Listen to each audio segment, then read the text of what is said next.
네, 국가정보학입니다. 국가정보학은 국가의 정보를 관리하고 체계화하는 학문이라고 할 수 있습니다.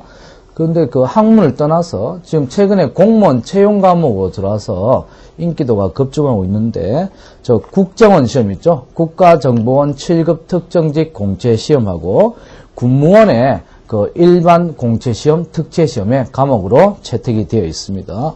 자, 국가정보학 이게 범위가 주로 보면은 정보와 보안 위주로 편성이 되어 있는데, 저 국정원 시험에는 모든 저 직종에 다 필수 과목 들어가 있고, 군무원 쪽에는 저 정보직에만 들어가 있습니다. 정보직에는 그 25문제, 1분에 1문제에서 25분 동안 25문제 객관식으로 편성이 되어 있습니다.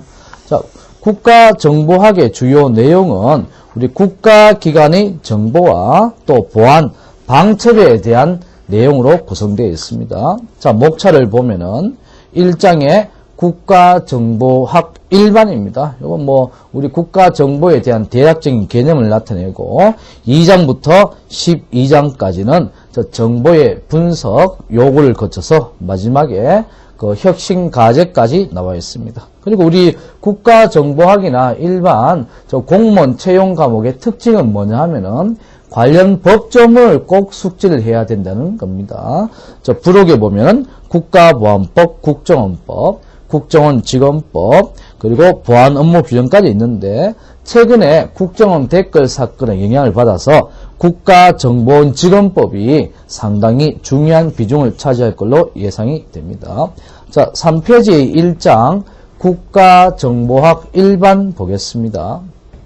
국가정보의 의미가 뭐 5개, 6개, 교재에 따라서는 10개씩 이렇게 편성이 되는데 꼭 필요한 것만 합니다. 자, 객관식에 공부하는 방법을 가르쳐 드리면은, 객관식은 이게 우리 시험 칠 때 그 종이에 시험지 앞뒤에 그 25문제가 다 들어갑니다. 따라서 그 줄 간격이 100입니다. 글자 크기는 10이고 줄 간격이 100이고 이렇게 나오는데, 요거를 저 객관식은 1번 동그라미 1번 지문에 3줄, 4줄을 잡아 넣어가 있습니다. 그러면 3줄, 4줄 중에 답을 골라야 되는 방법이 뭐냐 하면은 키워드를 아는 거죠.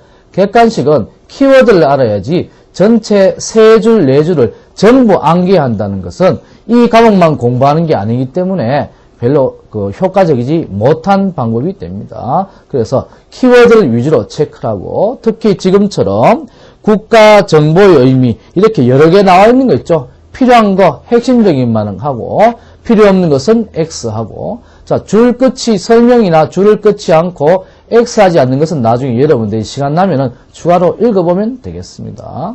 자, 방금 객관식 공부하는 방법도 얘기했지만은 공무원 시험을 단기에 끝내기 위해서는 그 복습을 꼭 해야 되는데요. 예습은 안 해도 상관없습니다. 수능이 아니니까. 그런데 복습은 배운 과목을 하루에 3시간에서 4시간 이상 복습을 꼭 해야 단기간에 아주 극대화된 효과를 볼 수 있습니다. 자, 국가정보의 의미에서 보면은 요거는 3개의 줄을 꺼야 됩니다. 협의의 국가정보, 조직, 국가정보체계. 자, 요거를 3개를 합쳐서 나왔는 말이 광의의 국가정보가 됩니다. 자, 먼저 협의의 국가정보는 지식만을 의미하죠. 자, 눈으로 보고 들은 것 말고 내 머리에 들어와 있는 것만 따지는 겁니다. 근데 이건 너무 단순해서 옛날에 우리 삼국시대, 고려시대 국가정보는 몰라도 지금은 조금 맞지 않죠. 자, 그리고 조직을 보겠습니다. 조직은 입수 또는 저지 기능을 수행하는 국가정보기관이죠. 자, 우리나라에 국가정보기관이 뭐가 있습니까? 자, 국가정보원 있고, 경찰청의 정보국이 있고, 외교부가 있고, 기무사가 있습니다. 여기가 대표적인 정보기관이 되겠습니다. 주로 우리는 정보기관 그러면은 국정원 생각하는데, 국정원은 이제 범위가 워낙 넓다 보니까 국내 정보는 그 경찰 정보에서 하고, 국외 정보와 대북 정보는 국정원에서 하는 걸로 이렇게 양분되어 있다고 하겠습니다. 근데 국가 정보 업무 조정 규정에 의해서 정보 업무는 국정원장이 전부 조정해서 컨트롤하기 때문에 사실상 대표적인 정보기관은 국정원이라고 할 수 있겠습니다. 자, 국가정보체계를 볼까요? 지식활동조직입니다.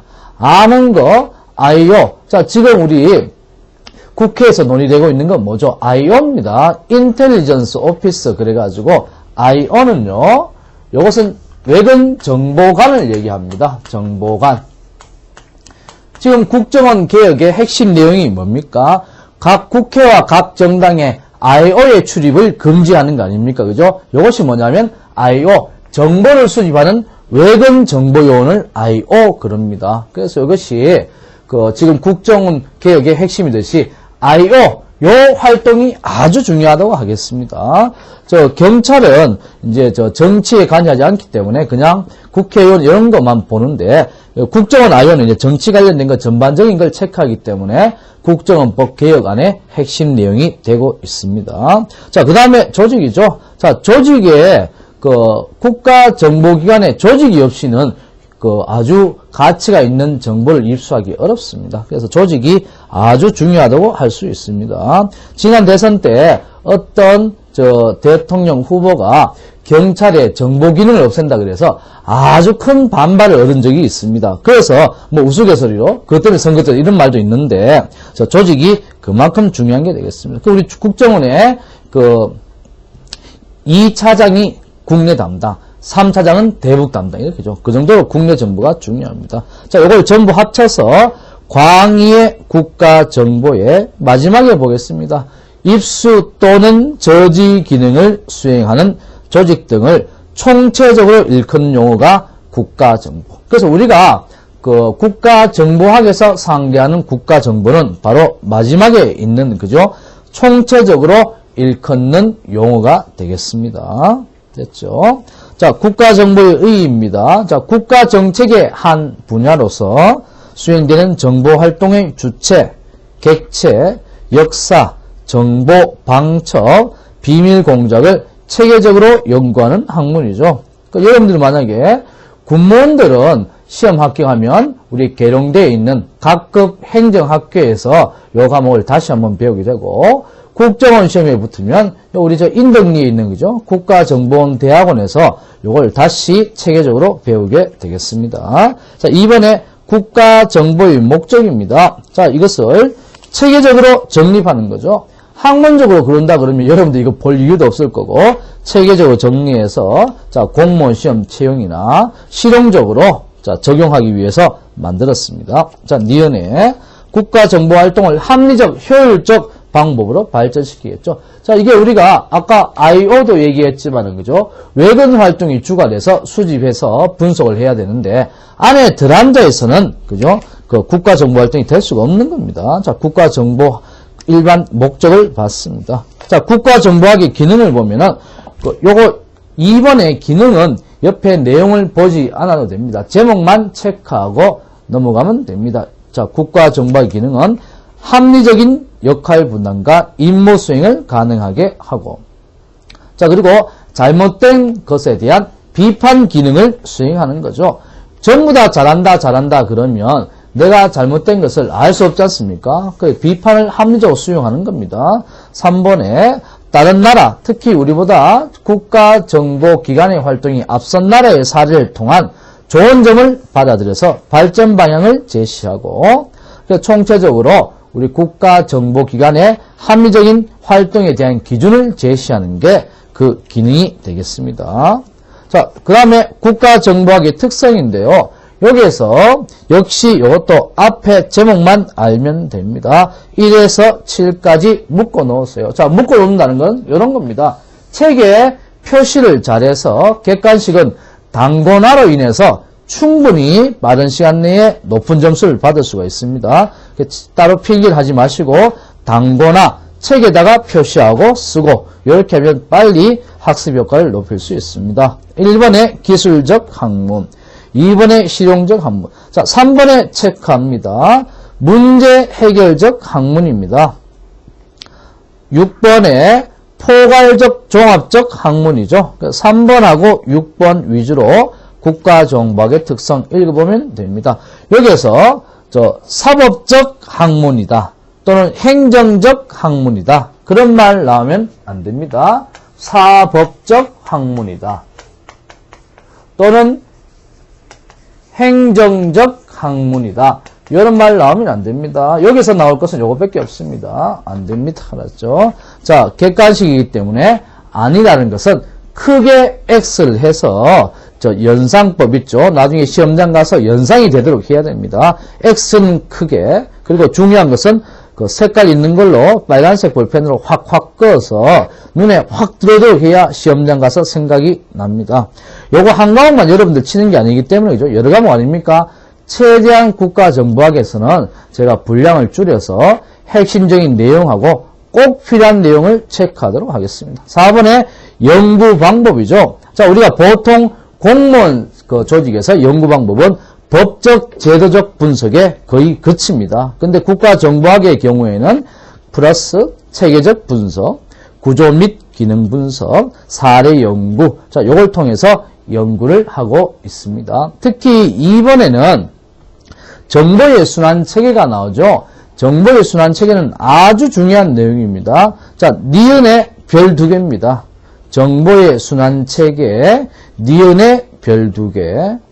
자, 빨간색으로 번호 붙입니다. 1번 정보 요구. 정보 요구. 자, 2번 자료 수집되어 있는데 자료를 X 합니다. 2번은 첩보 수집입니다. 자, 2번은 첩보 수집. 자, 2번은 첩보 수집입니다. 자, 정보 요구 첩보 수집. 그 다음에 세 번째 자료의 처리 삭제입니다. 삭제. 그 다음에 정보 생산입니다. 자, 세 번째 정보 생산이 됩니다. 됐습니까? 세 번째는 정보 생산. 자, 네 번째가 정보의 배포입니다. 정보의 환류는 삭제입니다. 그래서 니은에서 삭제가 자료, 두 번째 자료의 수집에서 자료 삭제, 첩보의 수집 이렇게 돼야 되고요. 그 다음에 나오는 자료의 처리 삭제입니다. 그 다음에 분석 삭제고 정보의 환류 삭제입니다. 그래서 요거 정보의 순환 체계는 1번 정보의 요구, 2번 첩보의 수집, 3번 정보의 생산, 4번 정보의 배포 이렇게 되어야 됩니다. 됐습니까? 자, 그런데 요구, 수집, 생산, 배포 아주 유명한 이거 내용인데요. 자, 중요한데 항상 시험 나는 건 딱 하나입니다. 뭡니까? 첩보 수집입니다. 나머지 전부 다 정보죠. 정보 요구, 정보 생산, 정보 배포인데 수집만 첩보입니다. 알았죠? 자, 미확인된 사실을 수집하는 거죠. 자, 수집만 첩보입니다. 그래서 종이 정의하면은 1번 정보 요구, 2번 첩보 수집, 3번 정보 생산, 4번 정보 배포. 이렇게 되어야 순환 체계가 되겠습니다. 됐습니까? 요구, 수집, 생산, 배포에서 수집만 첩보다 꼭 알아야 됩니다. 니은의 별 2개입니다. 자, 3번에 구조 및 기능 분석, 4번에 사례 연구. 이렇게 연구 방법이 있는데 주로 보면은 정보기관에서는 체계적 분석을 통해서 정보를 이제 요구하고 수집하고 생산해서 분석하도록 그렇게 되어 있습니다. 자, 5번에 봅니다. 자, 국가정보학의 연구가 부진했던 이유. 시중에도 그죠? 이 책을 찾아보고 또 이거 가르치 사람이 별로 없습니다. 그 이유가 뭐냐면은 이 내용의 대부분이 80% 이상이 상급 비밀 이상으로 편성이 되어 있어서 요거를 외부에 얘기를 못하게 되어 있죠. 그래서 보통 보면은 우리 경찰 공무원 채용할 때나 승진할 때 경찰학 개론, 경찰학 원론의 내용, 상급 비밀에 해당하지 않는 거 그런 식으로 많이 편성이 되어 있고 우리 국가정보학 교재 역시도 그 비밀에 해당되는 범위를 벗어나서 그런 범위 내에서 이렇게 출제가 되고 있습니다. 자, 1번에 뭡니까? 방금 말씀드린 거죠. 법적, 제도적 접근이 곤란합니다. 전부 비밀이니까 알아볼 수가 없죠. 그것도 같이 붙어 있으니까 뭐가 비밀인지 아닌지 모르니까 그 애로점이 있습니다. 자, 두 번째 별안개입니다. 자료의 부족입니다. 그 인터넷에도 접근하면은 접근 열람이 안 되고, 그죠? 그래서 또 책도 찾아보려고 그러면 전부 중구난방이고 그렇습니다. 그래서 우리가 제가요, 이 그 교재를 보면서 상당히 시중 교재 중에 잘 되어 있는 편인데 추가로 할 건 하고 뺄 건 빼고 이렇게 하겠습니다. 자, 그리고 세 번째, 정보기관에 대한 부정적 인식. 특히 왜 IO라고 제가 아까 얘기했죠. IO가 뭐냐면은 그 정보 형사입니다. 옛날에 우리 경찰서 정보까지 정보 형사를 요새는 IO 그럽니다. 워낙 어감이 안 좋고 부정적 인식이 있고 또 뭐죠? 국정원엔 조정관 그랬어요. 옛날에 조정관. IO 그러기 전에 국정원엔 조정관, 경찰은 정보 형사 이렇게 얘기하니까 워낙 그렇지 않아도 중앙정보부, 국가안전기획부, 또 경찰 이런 거치면서 워낙 인식이 안 좋은데 호칭까지 이래가지고 거부감이 있을 수 있다. 누가 무슨 업무를 조정하느냐? 이건 말이 안 맞다. 그래서 지금 IO라고 국정원, 경찰 전부 다 호칭이 정리가 될 정도로 부정적인 인식이 아주 강합니다. 자, 그 다음에 정보기관 역할의 축소와 오판. 이게 뭐냐면은 특히 우리나라 같은 경우는 한 두 분의 대통령을 거치면서 정보기관 예산하고 인력이 아주 급격하게 삭감돼 버렸습니다. 특히 그 방금 요 내용처럼 교재의 내용처럼 지금 소련이 없어지고 러시아가 되고 8개, 9개 공화국으로 갈리고 또 중국이 개방되고 무슨 정보기관의 역할이 필요하냐 이렇게 오판이 되었던 거죠. 그래서 국정원이나 경찰이나 정보 보안 인력이 감소된 이유가 바로 여기에 있다고 하겠습니다. 지금은 오히려 더 중요하게 되어 있죠. 우리나라는 그 미국이나 중국, 일본에서 북한 관련 정보를 주지 않으면 지금은 거의 우리가 알아낼 수가 없고 다른 나라의 도움을 받아서 아는 그런 경우에 처해 있습니다. 그래서 국가정보학의 개념이 중요하고 정보기관에 근무하는 사람의 역할이 아주 중요하다고 하겠습니다. 자, 군무원들도 정보를 수집해서 분석하는 전문적인 업무를 수행하는 사람 아닙니까? 그죠? 그래서 정보기관에 근무하는 자에 포함된다고 하겠습니다. 자, 다음에 5페이지 국가안보와 정보기관이 있습니다. 자, 국가안보 유형에 보면은 군사, 경제, 생태, 사회, 사이버가 있는데 여기서 체크는 경제와 사이버가 되겠습니다. 나머지 있죠. 우리 보통 국가안보 그러면 군사안보 생각 안 합니까? 그래서 이건 기본이고 최근에 추가된 것이 경제안보와 사이버안보가 되겠습니다. 자, 경제안보 끝에다가 추가로 써야 되겠습니다. 뭡니까? 첨단 기술 유출입니다. 첨단 기술 유출.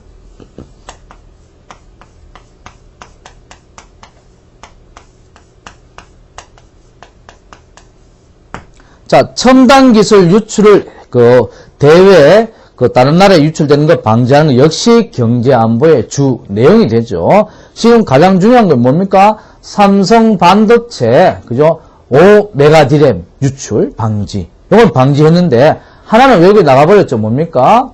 그 대전차 포탄 기술이 우리나라에서 버마 같아서 북한을 유출했어요. 웃기죠? 우리가 돈 들여가 만들어 놓은 기술을 다른 나라에 거쳐가지고 북한이 만들어 우리한테 쏜다는 거 이건 말이 안 되지 않습니까? 그래서 경제안보가 아주 중요성이 급격하게 올라가고 있습니다. 자, 그 다음에 사이버 안보라고 있죠. 지금 그때 농협 전산 시스템 해킹하고 디도스 공격, 또 특히 지금 웃긴 얘기지만 전방 가면은 장교들 전부 휴대폰과 지시를 다 합니다. 무전기가 감청 우려도 있고 또 무전기 감도가 좋지 않기 때문에 휴대폰을 지시 많이 하는데요. 휴대폰 방해판 날려버리면 끝장나는 거죠. 자, 그런 거 전부 다 사이버 안보에 들어가겠습니다. 그리고 만약에 어떤 정부의 방침에 의해서 유언비어 괴담이 계속 나오고 있죠. 괴담이나 이거 전부 사이버 안보에 들어갑니다. 뭐죠? 자, 철도 민영화 할 수 없는 단계가 되어 있습니다. 그런데도 민영화하면 지하철 값이 5,000원이 된다. 이런 거 아니습니까? 그리고 벌써 5년 전에 얘기인데 미국산 쇠고기 수입 반대. 우리 강화문에서 시위했죠? 그때 뭐라고 했습니까? 미국산 쇠고기 먹으면 1년 안에 뇌에 구멍이 생겨서 다 죽는다 그랬는데 아직 죽은 사람이 없습니다. 이게 괴담입니다. 그때 저번 정부에서는 충분히 대응을 하지 못한 상태. 대모맞기에 급급했죠? 그죠? 시위 군중들이 강화문에서 삼청 내거리 효자상거리까지 밀어닥치니까 대모맞기에 급급했는데 요번에 우리 철도 파업에 대해서는 괴담에 대해서 아주 공개적으로 대응을 하고 잘 반응을 했다고 판단이 됩니다. 그래서 미국산 쇠고기 수입 반대 시위할 때 경찰도 힘들고, 그죠? 또 시위하는 시위도 힘들지만은 결국 바뀐 건 뭡니까? 죽은 사람이 없다는 겁니다. 이게 괴담이 됩니다. 이게 괴담이죠. 여기 전부 다 사이버 안보에 들어갑니다. 자, 5개 다 중요하지만 경제 안보와 사이버 안보가 특히 더 중요시 되고 있다. 전에는 국가안보 유형에 경제안보, 사이버안보 생각도 안 했습니다. 근데 지금은 이렇게 중요성을 차지하고 있습니다. 특히 사이버안보는 우리 요번에 무슨 간첩 사건 지금 재판 중인데 어떤 전화국을 점거하라 이런 거 있죠. 그게 그 전화국이 서울 시내에 핵심적인 전화국의 역할을 수행하기 때문에 그런 거 전부 다 사이버 안보에 들어가겠습니다. 다음에 정보기관의 구성 및 장점이 있습니다. 자, 분리형, 통합형이 있는데요. 분리형은 국내, 해외가 분리되어 있는 걸 얘기하고 통합형은 우리나라처럼 하나의 정보기관이 그 안에서 그 부서를 세분화해서 담당하는 걸 얘기합니다. 분리형, 통합형에 여기서는 장단점을 알아야 되고 대표적인 나라를 알면 됩니다. 자, 분리형과 통합형이 있는데요. 우리나라는 통합형이죠. 통합형 국정원 안에 국내와 해외가 있고 분리형은 대부분의 국가가 그렇습니다. 자, 우리나라는 왜 분리형이 안 됐냐 하면은 우리 강복 45년 되고 초기에 그죠? 초기에 이제 미국에서 미국 군인들이 와서 미군정을 하다 보니까 군인들이 정치를 잘 모르지 않습니까? 그래서 자꾸 기관을 전부 다 통합시켜서 기능을 하도록 그렇게 해놨어요. 예를 들어서 경찰도 행정경찰, 사법경찰이 관리해야 되죠. 예방과 수사가 관리해야 되는데 같이 권한을 행사하고 있고 역시 정보계 역시도 국내, 해외 이렇게 같이 행사하고 있기 때문에 거기서 영향을 받았다고 판단이 되어집니다. 자, 먼저 분리형에 보면 의의에 봅니다. 국내 정보기관과 해외 정보기관, 방첩기관이 각각 분리되어 활동하는 형태. 대부분의 국가입니다. 대부분의 국가. 자, 그러면 분리형의 가장 대표적인 나라를 알아야 되겠습니다. 분리형은 항상 시험이 이 나라가 나옵니다. 이스라엘입니다. 이스라엘.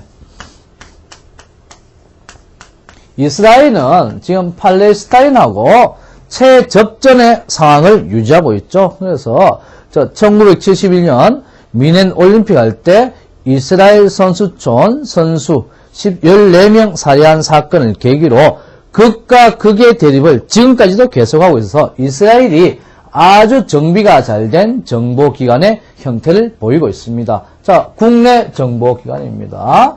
이스라엘의 국내 정보기관은 신베스입니다. 신베스. 이스라엘의 국내 정보기관은 신베스. 해외 정보기관은 유명한 모사드입니다. 해외 정보기관은 모사드예요. 모사드고. 자, 그리고 여기다가 꼭 구분해야 될 게 대테러 기구가 있습니다. 대테러. 대테러라는 것은 테러 조직에 대항하는 정부의 기구 이렇게 됩니다. 그래서 테러 진압하는 이스라엘 정부 기관은 샤레트 메트칼입니다.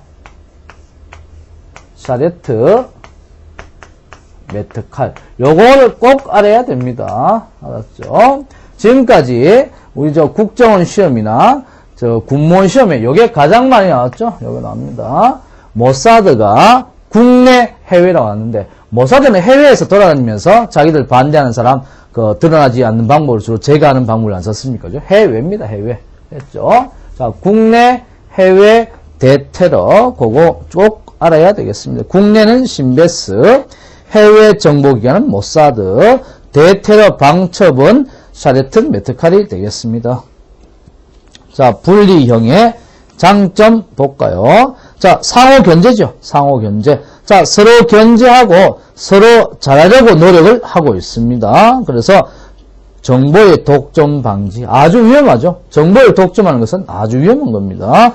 권력 남용. 자, 정보를 독점하게 되면은 결국, 그죠? 자기가 의식하지 못하는 상황에서 권력 남용으로 흐르게 되는 게 정해진 수순이 되고 있는데, 분리형은 정보 독점을 방지하고 권력 남용 차단에 아주 좋은 장점을 갖고 있습니다. 그런데 문제는 단점이죠. 단점에 묶어놓고 하나 둘 셋 넷 묶어놓고 일단 보겠습니다. 첫 번째, 자, 단점에 정보기관이 나눠져 있으니까 자, 신속 효과적인 대응이 곤란하죠. 자, 이게 해외인지 국내인지 테러인지 이게 신속한 대응이 곤란하다. 이렇게 되겠습니다.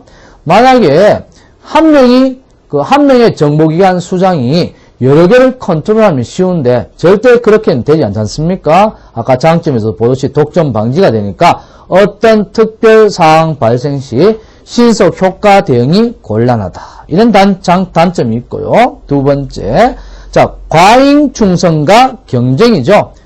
별거 아닌 거 가지고 계속 보고를 올려서 과장되게 만들었다가 마지막에 또 자신이 해결하는 그런 과잉 충성과 경쟁이라는 부작용이 많이 생겼습니다. 자, 그 다음에 세 번째, 자, 끝에 봅니다. 국내 보안과 국내 정보죠. 해외 정보 간에 유기적 협력이 필요한데 이게 기관이 따로따로 있으니까 절대 자신들이 알게 된 정보를 알려주지 않는 겁니다. 그래서 협조가 안 되고 있다. 자, 그리고 단점이 뭐냐면은 자, 자기들 기구를 서로 키우죠. 자, 조직, 예산을 계속 키우고 또 중복 투자로 예산 낭비가 되어 있는 비효율적인 면이 증가하고 있습니다. 자, 중복 투자의 대표적인 경우가 뭡니까? 저 경찰의 국립과학수사연구원, 검찰의 뭡니까? 그 유전자 감식실, 그죠? 그거 중복 투자 아닙니까? 중복 투자인데 그것을 그 공소권을 갖고 있으면 한쪽을 주든지 안 그러면 높은 사람이 정리를 해야 되는데 서로 그죠? 예산을 투자해서 계속 크게 만들어가고 있어요. 이게 낭비입니다. 세금 낭비인데 아무도 나서서 얘기하는 사람이 없는 거죠. 그래서 왜 다른 사람들 중복되는지 잘 모릅니다. 국립과학수사연구원, 대검찰청 유전자감식실 중복되는지 모르기 때문에 가만 놔두는데 전부 중복되는 그런 사안이 되겠습니다. 이거 예산이 엄청나게 들어가는데 그걸 가지고 다른 데 쓰면 안 나겠습니까? 길가에 CCTV를 더 단다든지 그런 바람직한 면을 추구해야 되겠습니다. 자, 그 다음에 통합형이 나오는데 통합형은 하나의 국가정보기관이 국내, 해외, 그리고 테러나 방첩 같은 거 싹 다 하는 조직을 얘기합니다. 자, 옛날 소련의 KGB죠. KGB가 그 구소련의 KGB가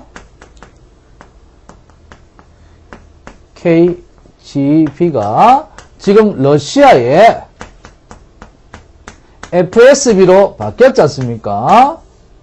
지금 러시아 대통령, 푸틴 대통령이 요거 출신이죠. 요거 출신입니다. 그래서 엄청난 정보 공작, 자, 뒤에 가면 공작을 배우겠지만 공작으로 인해서 대통령을 두 번째 해먹고 있습니다.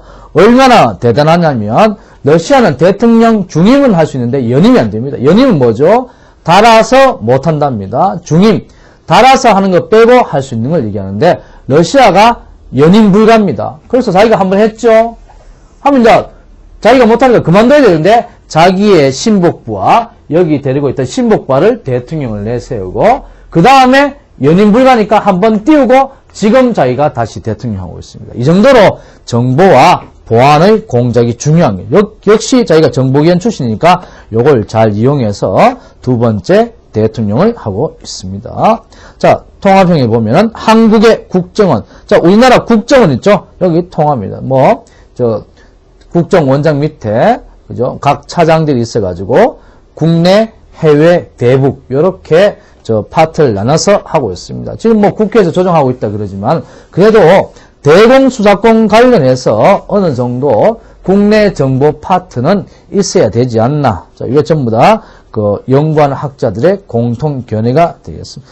야당에서, 또 여당에서 요구한다고 해서 그죠? 정보기관에서 꼭 필요한 걸 양보해야 된다. 그래서 그건 안 되겠죠. 그죠? 법률적으로 보안책을 두는 것은 몰라도, 그것은 뭐 정치적으로 한다, 안 한다. 이렇게 대해서는 좀 우리 북한과 대치하고 있는 안보 상황에서 다소 곤란하지 않나. 이런 생각이 듭니다. 장점 보겠습니다. 자, 신속 효과 대처가 가능하죠. 그죠? 자, 국정원장의 지시하에, 자, 독임제 행정관청입니다. 통합청이라는 것은 독임제 행정관청이에요. 독임제. 국정원장님이 혼자 책임집니다. 맞죠? 그래서 국내 해외 방첩 일사불란하게 움직일 수 있는 거죠. 책임도 내가 지고 지시도 내가 하니까 일사불란하게 움직이는 것이 통합의 장점이 되고, 자, 통합의 단점 내려가겠습니다. 자, 단점 뭡니까? 지나치게 권한이 세지죠. 권한이 세지고 또 조직이 비리화됩니다. 첫 번째, 정보 독점과 권력 남용 가능성. 자, 이게 통합의 장점과 분리의 단점. 또 분리의 장점과 통합의 단점이 서로 뜻이 통하는데, 그죠? 자, 이게 정보기관이 하나가 모든 걸 다 하면은 정보를 독점할 가능성이 상당히 많죠. 자, 그래서 국회나 경찰청 이런 데 전부 다 정보를 공유하는 게 필요합니다. 자, 그리고 두 번째, 국내 정보에 치우치는 경우가 상당히 많고 해외 정보가 위축되죠. 지금 우리나라가 그렇습니다. 자, 우리 과거에 어떤 두 분의 대통령을 거치면서 해외 정보의 인력과 예산이 거의 다 감축되고 급격하게 줄어든 상태에서 할 수 있는 건 뭡니까? 돈 안 드는 국내 정보만 계속 파고 들어가는 거죠. 이것이 지금 국정원 계획의 핵심 내용이 됩니다. 자, 그리고 세 번째, 우수한 인력이 상대적으로 손실은 국내 정보에 몰릴 가능성이 상당히 많아. 해외에 나가봐야 인력과 예산이 없는 열악한 상태에서 정보 수집하는 것은 한계가 있고, 또 정보 수집 못하면 공무원이니까 승진도 못하고, 그리고 좋은 보직에 갈 수 없으니까 전부 다 근무가 편하고 유리한 국내 정보로 몰릴 가능성. 자, 그 다음에 마지막입니다. 정보기관원 출신을 정보기관장을 많이 합니다. 우리나라는 뭐 주로 안 그런데. 그래서 정보기관 출신이 국내나 해외 출신이 많은데 두 개 다 정통한 사람은 없다 이거죠. 이게 가장 큰 단점이 됩니다. 정보기관의 수장이 그 업무를 잘 파악하고 있어야 조직의 컨트롤과 그죠? 조정과 통합이 아주 쉬워지는데, 방금 지적했는 것처럼 국내와 해외, 방첩 전부 다 정통한 정보기관장을 구할 수 없다는 그런 단점이 있습니다. 됐죠? 자, 여기서 네모 2번에 정보기관의 구성 장단점에서 단점 위주로 봐야 되고, 분리형은 이스라엘, 통합형은 우리나라, 국정원이란 걸 알아야 되겠습니다. 자, 다음에 6페이지 국가정보활동인데요. 자, 우리가 왜 국가정보활동을 왜 해야 합니까? 자, 큰 제목에 줄 것입니다. 국가안전보장, 정책결정의 지원, 국가경쟁력의 강화. 자, 요거 1번, 3번은 제목 알면 되고 2번에 봅니다. 둘째 줄 줄 것이에요. 최고 의사결정자가 합리적 정책 결정할 수 있도록 조언을 해주는 겁니다. 조언. 자, 대통령이라고 다 아는 거 아니죠? 자, 그리고 왜 우리가 경기도 안성의 하나원 탈북자들 탈북하면은 1년 동안 교육시키는데 왜 하나 더 지어야 되는가? 대통령께서는 잘 모르니까 왜 해야 됩니까? 그걸 제공해줘야 돼요. 탈북자가 증가하고, 또, 전에처럼 혼자 하는 것이 아니라 애들, 가족을 데리고 탈북하기 때문에 교육시키는 교육기관도 필요하고, 이렇게 합리적인 방향, 대안을 제시해야 되는데, 그런 게 없이, 그죠? 놔둬버리면, 이거 뭐 만들어? 만들 필요 없어. 이렇게 돼버리면, 인원이 너무 넘쳐나고, 교육이 부실하고, 결국 못 견뎌서, 요번과 같이 탈북했는 사람이 다시 중국을 거쳐서 재입국하는 사례가 발생하게 되는 겁니다. 자, 1번에 국가안전보장, 2번 최고 결정자의 정책 결정에 대한 조언, 세 번째 국가 경쟁력의 강화, 이렇게 되겠습니다. 전에는 컴퓨터를, 그죠? 컴퓨터에 대해서 디도스 공격 같은 사이버 테러를 예방하기 위해서 가장 원시적인 방법은 뭐죠? 안에 우리 공무원들 정보기관 쓰는 내부망 따로, 인터넷 컴퓨터를 따로 이렇게 했는데 그건 역시 벗어날 수가 없었다. 이런 게 되기 때문에 국가정보활동의 필요성은 갈수록 증가하고 있습니다. 자, 2번에 국가정보활동의 유형이죠. 자, 첫 번째, 첩보의 수집과 생산이 됩니다. 자, 이게 정보 수집 아니고 첩보 수집돼야 됩니다. 정보는 확인된 지식이기 때문에 정보는 수집하는 게 아니죠. 첩보 수집, 미확인 정보를 수집해서 생산을 합니다. 아까 했죠? 요구, 수집, 생산, 배포. 그 다음에 두 번째가 방첩 활동입니다. 자, 방첩이란 말 듣기는 많이 들었는데 무슨 뜻이냐 하면, 자, 소극적인 방첩, 지키는 게 있고, 적극적인 방첩, 찾아다니는 게 있습니다. 자, 니은의 능동적 방첩, 이것이 적극적 방첩입니다. 자, 능동적 방첩이 적극적 방첩입니다. 적극적 방첩. 적극적 방첩은 탐지, 조사, 체포입니다. 탐지, 조사, 체포. 됐죠? 자, 이것은 내가 적극적으로 쫓아다니는 걸 얘기하고, 자, 밑에 수동적 방첩 있죠? 자, 수동적 방첩은 소극적이라고 얘기합니다. 자, 수동적 방첩은 소극적 방첩을 얘기하는데요. 앉아서 지키는 겁니다. 뭐죠? 보안 업무 규정 강화.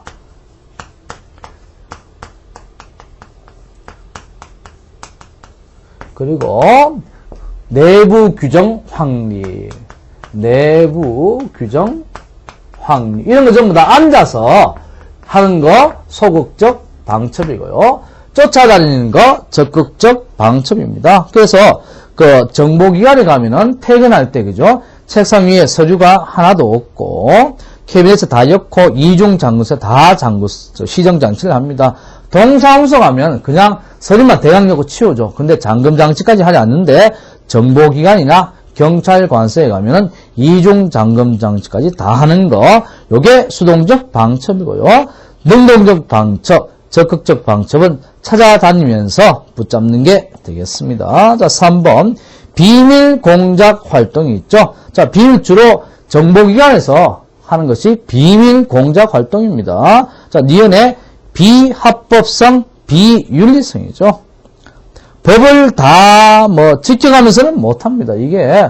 그래서 요번에 보니까 어떤 사건에서, 자, 모임에서 그쪽 사람이 그 행사에 참석하고 있는 사람이 자기 의사로 녹음해서 갖고 왔는 거. 요게 요번에 재판 과정에서 판사에서 증거로 채택이 되었습니다. 만약에 정보기관원이 그 구성원에 가입해서 들어가서 녹취를 했다 그러면 적법하니 이런 말이 영장이 있었니 이게 말이 구구절절 나오겠지만 그 행사 참석자가 그 모임에 가입하게 되어서 행사에 참석하다 보니까 알게 된 내용이 너무 놀라워서 녹음하고 왔는 거. 요거는 뭡니까? 합법적인 게 되겠죠. 자, 비합법성, 비윤리성. 자, 디귿에 외국인도 대상이지만 우리나라 사람도 대상이 됩니다. 알았죠? 관련이 있는 우리나라 사람도 대상이 되겠습니다. 자, 7페이지에 3번. 정보활동의 성공 사례와 실패 사례 한번 보겠습니다. 자, 성공 사례. 자, 2차 세계대전 중에 태평양 전쟁에서 미드웨이라는 남태평양의 섬 앞에서 해전이 벌어졌습니다. 요 미드웨이 해전 전까지는 일본 해군이 워낙 우세하니까 미국 부대가 함대가 계속 도망을 다녔는데요.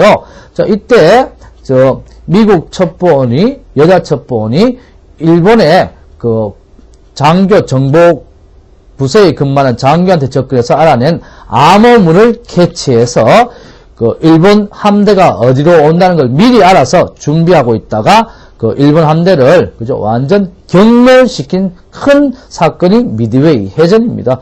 상대방이 오는 코스를 미리 알고 있는 거죠. 상대방의 규모와 코스를 알고 있으니까 공격을 해서 성공을 이룬 게 되고, 자, 실패 사례 보겠습니다. 실패 사례 가장 밑에 보세요. 자, 국정원 직원이 인도네시아 특사단 숙소 침입 사건. 이게 뭐냐면은 우리가 아랫게 이제 T-50 경전투기를 인도네시아에 인도했습니다. 최초로 2대를 인도했는데요.